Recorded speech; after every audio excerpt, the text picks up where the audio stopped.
শীতকালে এরকম ধোয়া ওঠা এক প্লেট খিচুড়ি হলে কিন্তু আর কিছুই লাগে না। আসসালামু আলাইকুম এভরিওয়ান।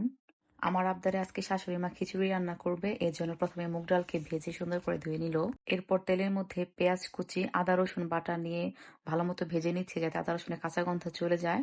তারপরে মশলা অ্যাড করছে, দিচ্ছে হলুদ গুঁড়া, মরিচের গুঁড়া আর জিরা ফাঁকি। মশলাটাও নাড়াচাড়া দিয়ে সুন্দর করে কষিয়ে নিচ্ছে। এদিকে সব ধরনের সবজি কেটে রেডি করা হয়েছে আর গরুর মাংসটা আগে থেকে রান্না করে রাখা হয়েছে। এখন প্যানের মধ্যে ঘি দিয়ে সবগুলো সবজি ভেজে নিবে। আসলে সবজিগুলো ঘির মধ্যে ভাজা হলে অনেক সুন্দর একটা স্মেল আসে। সামান্য পরিমাণ লবণ দিয়ে ভেজে নিচ্ছে। এখানে শীতের সবজির মধ্যে গাজর, ফুলকপি, সিম, আলু এগুলো নেওয়া হয়েছে আর সাথে ছিল পেঁয়াজের কলি। ওইদিকে যখন মশলাটা কষে আসছে তখন এর মধ্যে পরিমাণ মতো চাল দিয়ে দিচ্ছে। চালটা ভালো মতো ভেজে এরপর পরিমাণ মতো পানি দিয়ে দিবে। খিচুড়ি নরম করে রান্না করা হবে, এর জন্য পানির পরিমাণটা দেওয়া হয়েছে। পানিতে বলক চলে আসলে সেই ভেজে রাখা সবজিগুলো দেওয়া হচ্ছে আর সাথে লবণটাও চেক করে নিবে, যেহেতু সবজি ভাজার সময় লবণ দেওয়া হয়েছে আর গরুর মাংসে লবণ আছে। এরপর দিয়ে দিল টমেটো আর শেষে দিয়ে দিচ্ছে সে রান্না করা গরুর মাংস। সবকিছু দিয়ে নাড়াচাড়া করে উল্টে পাল্টে নিচ্ছে। এরপর 10 মিনিটের মতো দমে রেখে দিবে। এই তো আমাদের খিচুড়ি অনেকটা হয়ে গেছে। শেষের দিকে ধনেপাতা দিয়ে দিচ্ছে। এরপর কিছুক্ষণ চুলায় রেখে দিয়েছে। খিচুড়ি এখন রেডি। খিচুড়ির সাথে অনেক রকমের ভর্তাও করা হয়েছিল।